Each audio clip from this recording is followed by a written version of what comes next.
alkaline earth atoms, atoms in the second column of the periodic table. And the electronic structure of alkaline earth atoms in the ground state is rather simple. So it is the electronic configuration of a noble gas. So for beryllium, this is the configuration of helium. For magnesium, it is the configuration of neon, and so on. Plus 2 electrons that occupy the lowest orbitals that are available, that are orbitals with ns quantum numbers. So these are L equals 0 orbitals, and the principal quantum number n that depends, of course, on the row of the periodic table.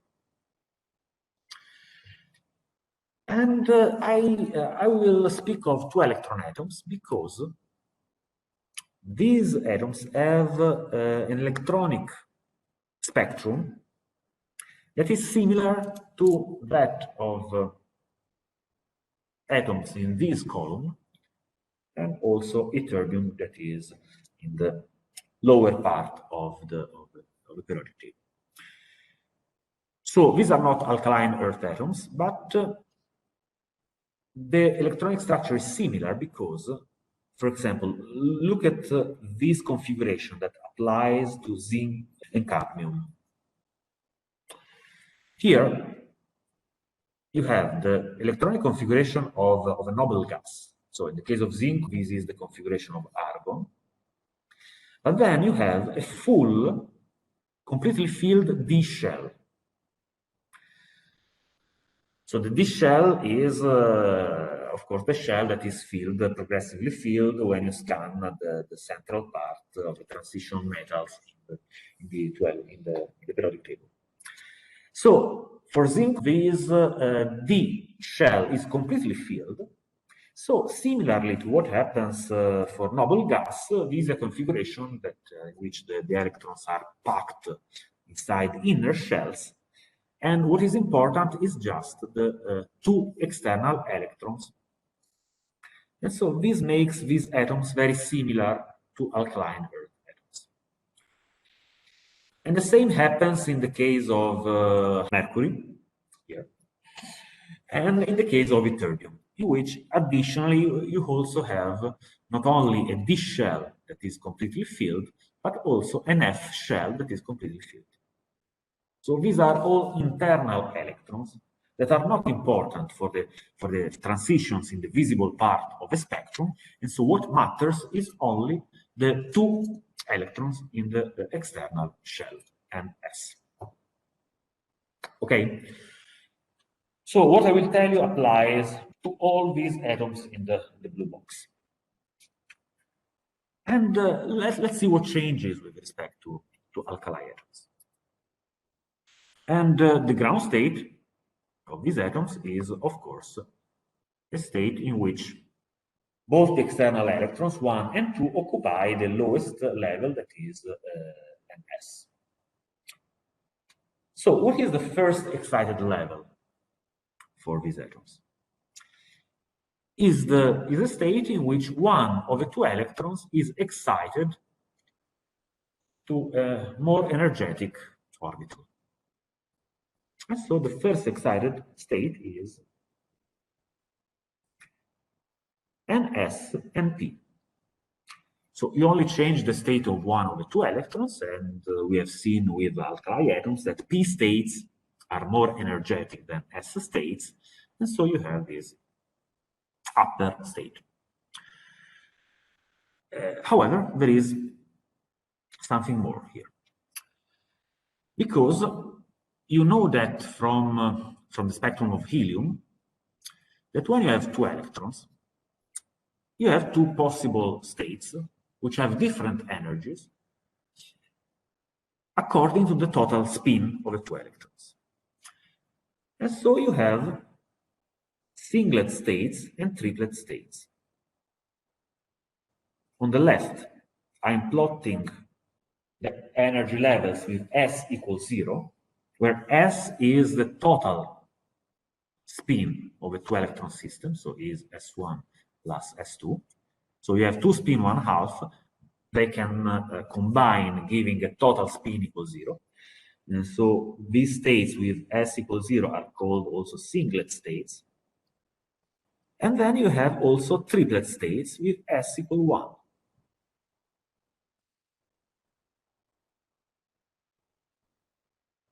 And if I write these states using the spectroscopic notation that we have introduced last time, here I have a state that I can call 1s. This is 1p, and this is 3p. Remember, so the capital letter is the total orbital angular momentum. So here is the sum of the two angular momentum L1 and L2, where L1 is 0. So in the ground state, so you have, of course, L1 equals 0, L2 equals 0. So the L is equal to 0, and so this is an S state. Instead, in the excited states here, you have L1 equals 0, L2 equal 1, and so the total angular momentum is equal to 1, and so you have a P state. And then the small number, as we have seen last time, is the spin multiplicity. So for singlet states, s equals 0, this number is 1. For triplet states, this number is 3. Okay, and so it happens that already at the level of the Coulomb interaction, you have a different energy according to the spin of the electrons. And you know that from the spectrum of helium, this comes from the exchange interaction. So what happens? Let me review very briefly. You have two electrons that are two identical particles. And so if you have two identical particles, you have to properly write the total electronic wave function with proper constraint on the symmetrization if you exchange the two electrons. And so you need to have, if you exchange 1 and 2, so since these are fermions, identical fermions, the wave function should change the sign. So you have to anti-symmetrize the total wave function. And you know from the helium spectrum that you have two options that are the following. So you have to consider the spatial component. I'm going fast, but I know that you know. But if you don't know, tell me. So where alpha and alpha and beta are the orbitals, and so these phi are the spatial wave functions. And so you write a symmetric or anti-symmetric combination in which you just flip the coordinate of the two electrons, so R1 and R2, of course. And then you have the spin component, chi sigma 1, where this chi is the spin projection state of the electron. And again, you have to write it like this.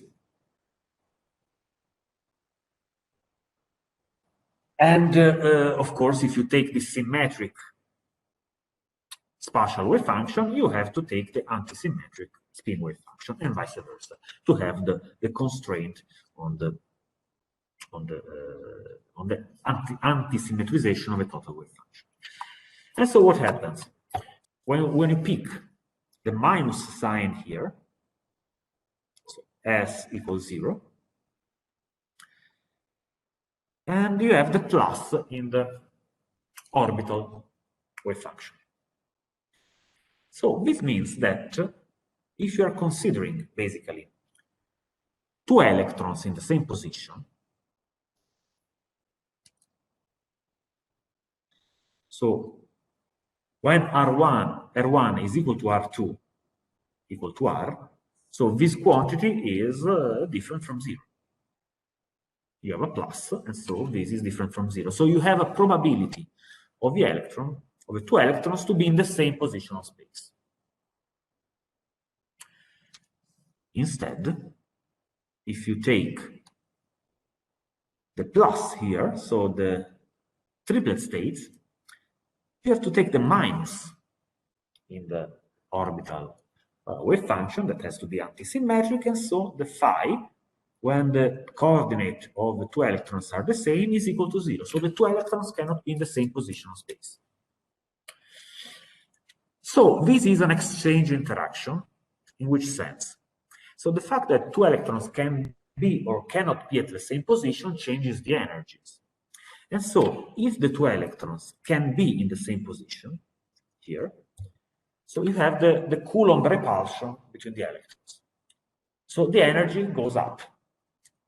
This S equals 0 state have a higher energy than the S equal 1 state, because in the S equal 1 state, this repulsion between electrons is less effective.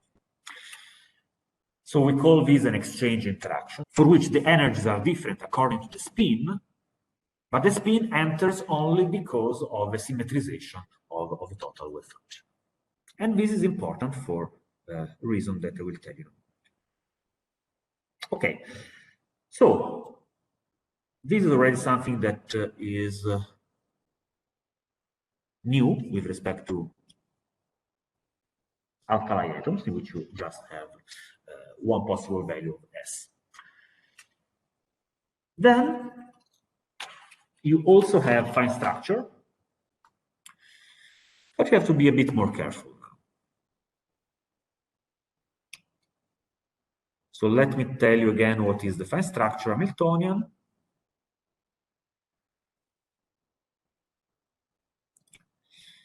It is given by the interaction of the orbital angular momentum with the spin. So it's the spin-orbit coupling term. But here you have two electrons, so you have to consider this fine structuring for both the electrons. Spin-orbit, sorry, interaction for both the electrons. Okay, and so what shall we do now?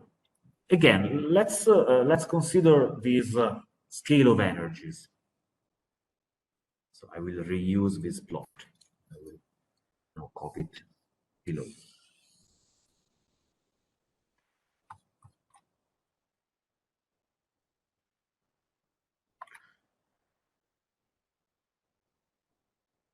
Good.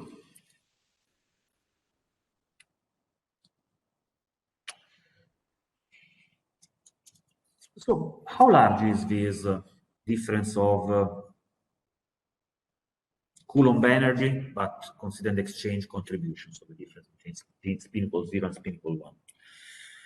So this can be important. So it is smaller than the direct Coulomb interaction, but again, it can be on the order of 10 to the 13 hertz. So it can be, or even 10 to the 14.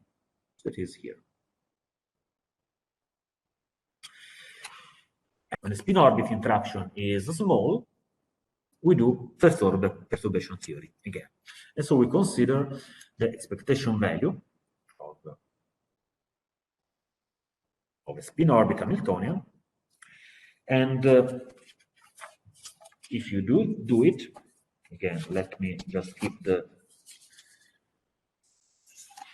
full calculation, you find A times L dot S, where L and S are the total orbital angular momentum and the total spin. So when this happens, so when this hierarchy of energies is respected, you have the so-called LS coupling that I think you have studied with Guglielmo Tino in his course. LS coupling, what does it mean? It means that you can consider the total L and total S as good quantum numbers. And then, of course, when you calculate this fine structure energies shift. So this will be, we'll have the same expression that we have seen for the alkalis. So A H bar squared divided by 2, J times J plus 1, minus L times L plus 1, minus S times S plus 1. So you remove the degeneracy with respect to J. Let's see. In the ground state, we have L equal to 0 and S equal to 0. So here J is just equal to 0. So you don't have any electronic angular momentum. And so you can write this state as 1s0. Remember, we put the J at the bottom right of the letter. Okay. In the excited singlet state here, 1p, what do we have? We have L equal 1, S equals 0. We don't have spin orbit because the spin is 0. And so again, J in this case is just equal to 1, so 1 plus 0 just gives 1. In general, all the singlet states are not shifted because S is equal to 0. But you have a fine structure in the other state, so in the 3p state. Why? Because here you have L equals 0. Sorry, L equal 1. It's a p state. S equal 1. And so when you combine 1 plus 1, quantum mechanical, you can have 0, 1, and 2. And so here you have a fine structure triplet. You have 3 possible states, which are 3p2, 3p1, and 3p0. So you don't have the doublet, you have the triplet.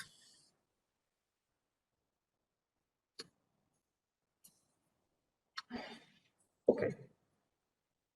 And these are the relevant energy levels in the case of the 2-electron atoms.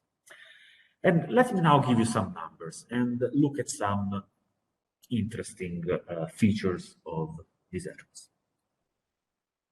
Okay, so you see here more properly the energy level scheme that I have drawn previously. So the singlet state and the triplet states. So let's see some numbers. And here we have the alkaline earth atoms, beryllium, magnesium, calcium, strontium, barium, plus ytterbium, that is in the lanthanide sector of the table, but has some similar properties. So let's consider this transition here. That is a transition that is allowed by selection rules that connects the ground state to the first singlet state. So the range is from 200 nanometers to 500 nanometers. So this is for beryllium, magnesium, this is UV, ultraviolet light. For calcium, strontium is blue light. For barium is green light. So for ytterbium is again near UV light. So these are optical or quasi-optical transitions. And typically the line width of this transition is pretty large. So it is even larger than what we have for alkali atoms. For alkali atoms, this transition was in the 10 megahertz range. So here you have a line width gamma 1 that goes from 80 to 20 megahertz. So these are strong transitions. Okay, then you have the other states. And let me, to give you an idea of the energy differences, let me give you the wavelength for a photon that connects this state, 1s0, to this state, 3p1. And so here for this lambda free, you see that this transition is from the blue, 455 nanometers, up to the red, 791. So again, it is in the visible range. And you see here that you have some difference. So lambda 1 with respect to lambda 3 are different colors. For example, in strontium, one is blue, one is red. For ytterbium, one is green, one is blue, one is green, and so on. So the energies are quite different. So you need different lasers to excite these two transitions. Now, I've plotted here also in this table also the value of gamma 3. Gamma 3 is the line width of this transition. And you see here that these numbers are much smaller. So for beryllium, this gamma 3 is just 1 Hertz. So note that the unit here is different. So it's kilohertz, not megahertz. So really these transitions are very narrow. They have a very small value of gamma. So from 1 Hertz, this is 50 Hertz, this is 300 Hertz, 7 kilohertz, 50 kilohertz, 180 kilohertz. What do you see here? You see numbers which are much smaller in general than gamma 1. So this transition is somewhat forbidden for reason that you know, that I will tell you in a moment.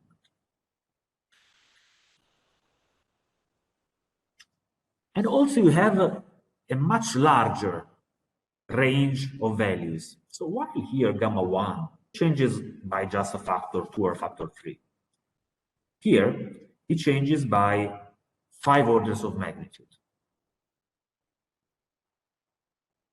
increasing Z.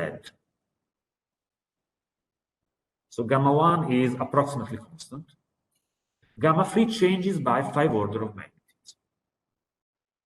And why does it happen? So this happens because this transition is forbidden by selection rules. So remember the selection rules that we have reviewed last time. So for both for electric dipole transitions and magnetic dipole transition, but also for all the other orders in the multiple expansion, you need to have delta S equals 0. So in other words, the photon cannot change the spin of the electron. And so from selection rules, we expect this gamma 3 to be always equal to 0. So we expect basically no coupling between the ground state and this excited state, because light cannot couple S equals 0 to S equal 1 states. And you know it for the spectrum of helium. In helium, we have parahelium and orthohelium that are separated, so you cannot have transitions between them. So in helium, really, these transitions are forbidden to a very large extent. But in atomic physics, you have always some small interaction term that can allow something that is forbidden. And this happens here. So you have some probability of a transition that changes S, and these are called intercombination transitions.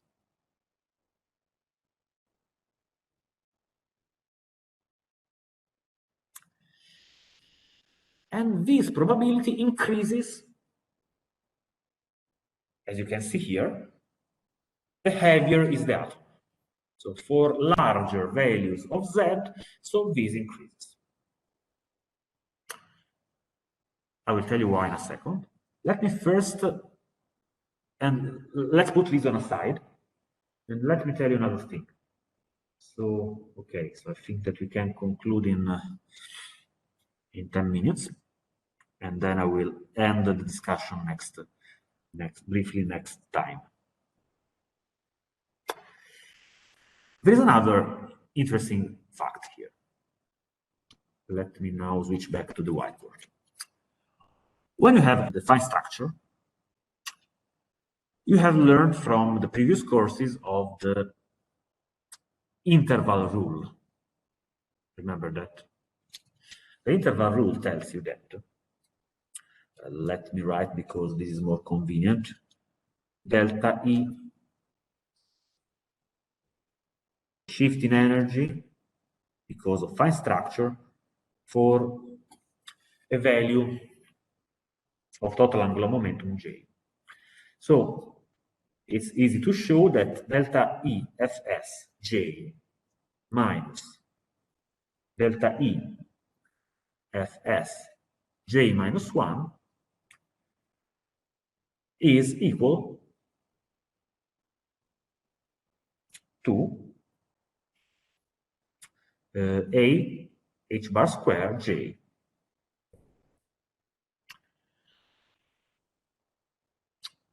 And so here we can try to verify this rule. We could not do that in alkali atoms because we had a doublet, but here we have a triplet, so we have two intervals, and we can check this. So in particular, what we expect? So we expect that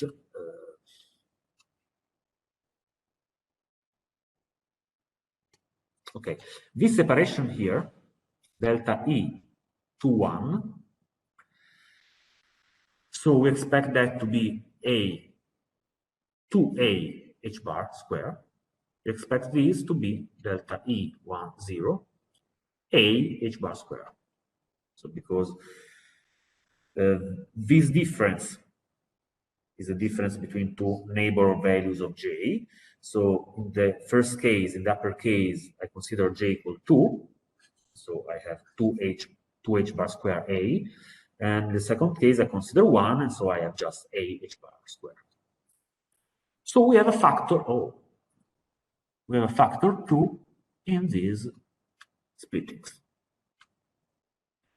And now we can look at the numbers and check if really this interval is twice this separation. Okay, let's go to the table. For simplicity, let me neglect for a moment beryllium. I will tell you in a second why. So magnesium. In magnesium, this is fine, because in magnesium you have 0.6 and 1.2. Good. So this is twice this, as we expect from the theory. Then 1.6, 3.2. Good. Perfect. 5.6, 11.8. Perfect. Barium. 11.1, 26.3. We expect 22. It is 26. Ytterbium, even worse. 21, we expect 42, but we get 51. So, the heavier is the atom, the less is the interval rule respected. And this is a second strange thing. So, first, we have these intercombination transitions which become important. And then we have this breaking of the interval rule that comes from a breaking of this LS coupling. And this breaking of LS coupling is the explanation for both. So let me tell you what happens. And let's leave beryllium on aside. If you want, I can tell you later why. Why in beryllium also this is not respected, but for a totally different reason. So what happens here? So it happens that at some point, and you see from these numbers, so the fine structure becomes important. Here, the fine structure is tens of terahertz. Tens of terahertz is 10 to the 13 hertz. This happens. this fine structure energy becomes on the same order of the exchange interaction. And so, remember what you've seen before with the Zeeman effect. When you have two different terms in the Hamiltonian which have similar importance, you cannot use first-order perturbation theory anymore. So this LS coupling breaks down. So you don't have the simple first-order perturbation theory. So in particular, this rule stops to be valid. And then you have also a mixing of L with S. Now, the physics that happens is similar to what we have seen before. And let me, instead of putting formulas that I can do, let me show you instead one figure. Okay. What do you see here? Here you see a very simple calculation that is similar in spirit to what we have seen before. So we have some energy levels as a function of a parameter. For the Zeeman shift, it was the magnetic field. And in this case, instead, in this figure, is the fine structure amplitude. So forgive me for the different notations. So here we have the fine structure Hamiltonian. So same as I've written it before, where A is here denoted as VFS. Our VFS is here. And Vx is instead the energy scale which is associated to the exchange energy. So this tells you the difference between singlet and triplet states. So here it is written a kind of effective Hamiltonian that makes a difference if you have S equal 0 or S equal 1. And so when the fine structure, so let's imagine that we can tune the fine structure within an atom, that we cannot do, but let's think we can. So when the fine structure is 0, of course you have the 3p and 1p state, singlet and triplet state, and this energy difference is Vx, so the exchange energy. Then you switch on the fine structure, this additional term in the Hamiltonian. So at the beginning, everything can be explained with first-order perturbation theory. And so here, you have these levels which open by fine structure with the upper gap, which is twice the lower gap. So the interval rule is respected here at the beginning. But then at some point, you can see it quite clearly that this is not respected here. So here the interval rule is not respected, and this is really what happens. If you see these numbers here, so the upper separation becomes more than twice the lower separation. And this is what happens here. At some point, this increases. And why this happens? Because of the same physics of state mixing that I was reminding to you before with the Zeeman shift. So you have the fine structure Hamiltonian, you have the exchange Hamiltonian that are diagonal on different bases. So let's keep the details of what is the, probably you've already done it, but when this happens, we change from the LS coupling scheme to what is called the JJ coupling scheme. Have you talked about that with Guglielmo? Okay. So it's kind of different scheme in which you first combine L and F of the single electrons, and then you consider the exchange energy as a perturbation of that. But it's the same physics. So in one case, here the fine structure is much smaller than the exchange energy. And here the opposite happens. So the fine structure is much larger than the exchange energy. In the middle, you have this physics of state mixing. And so, in particular, what happens? This state here, at some finite value of fine structure amplitude, is mixed with this state. So you are mixing the two states which have j equal 1. So the total angular momentum has to be conserved. And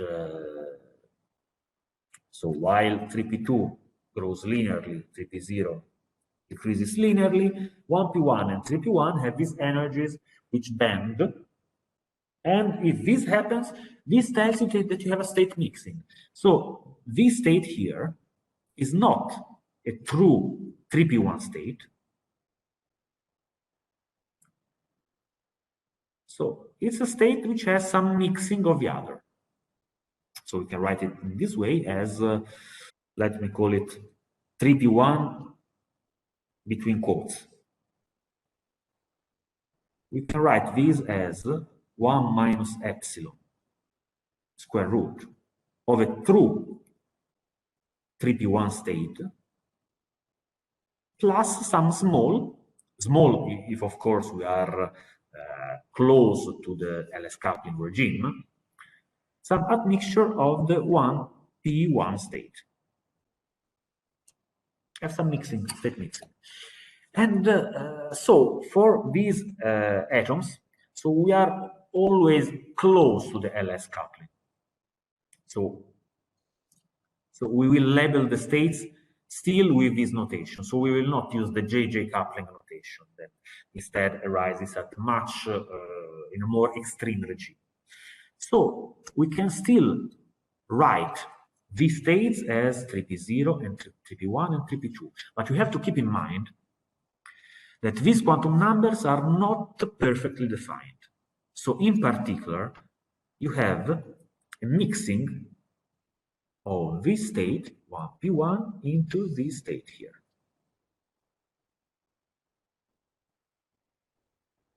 So this mixing is the reason for these intercombination transitions. So these intercombination transitions are induced because this S quantum number is not perfectly defined. If you want to be a little bit more formal, I can write the following, and this is the last equation that I write for today.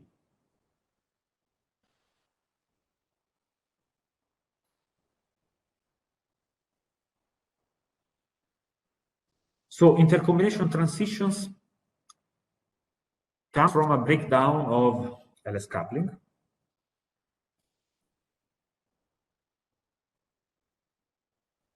The state 3p1 is actually an admixture of 3p1 with a small contribution of a 1p1. And so when we evaluate, when we consider the probability for the transition, we will review that next time, but let me, and we have already seen that last week, this gamma is proportional to, so the line width of the transition is proportional to the square of matrix element of operator which induces the transition. So this mu is basically the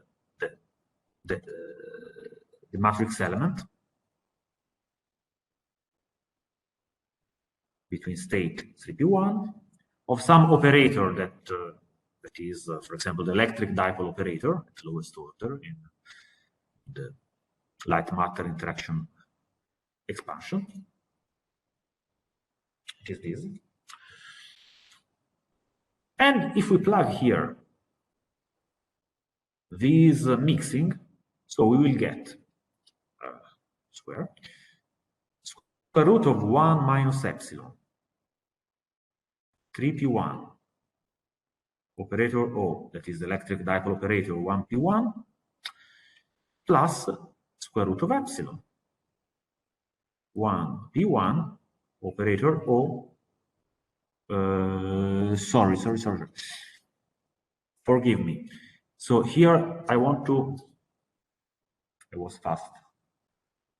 So, but I will say it again at the beginning of next lecture, because I know that I'm going fast now. And forgive me for that, but I would like to conclude the topic. So here I am considering this gamma-free transition, this transition that connects the ground state, the 3p1 state, so this one, which has a gamma-free line width. So this is not connecting. Sorry, I was writing here something that was wrong. So it's 1 as 0 here. Forgive me, please.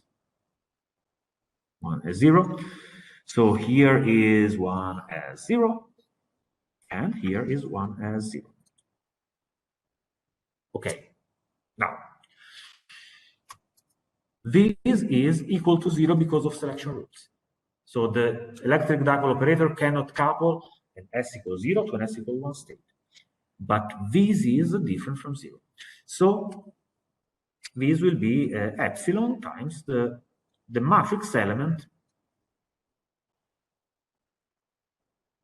for the allowed transition. So you can have intercombination transitions because you have a state mixing of this state into this state, and this small admixture of the 1p1 state into the 3p1 state gives you a finite probability for the transition to happen. And now, and this is my last minute of lecture, and we will really stop. When the atom becomes heavier, the fine structure becomes more important. So this state mixing grows as a function of VFS. So this parameter is really how much the 1p1 is mixed into the 3p1, and this increases from 0 to some value. This is epsilon, right? Thank you. This is epsilon. Epsilon goes from 0 when you don't have any fine structure interaction to something that can be sizable. And this is the physics that we are observing here. So, summarizing, LS coupling works for small fine structure interaction, for small spin-orbit coupling. When the spin-orbit coupling becomes important, first you have this deviation from the interval rule, but mostly, and this is what will be important for the rest of this course, is the fact that you can drive transition between singlet and triplet states. So these are the intercombination transitions, which are very important for a class of applications that we will consider that are mostly connected to the possibility of making very precise spectroscopic measurements in this class of atoms. But let me now stop here, because I've already run out of my time. So see you on Friday. Ok, grazie. Arrivederci. Ciao. Arrivederci.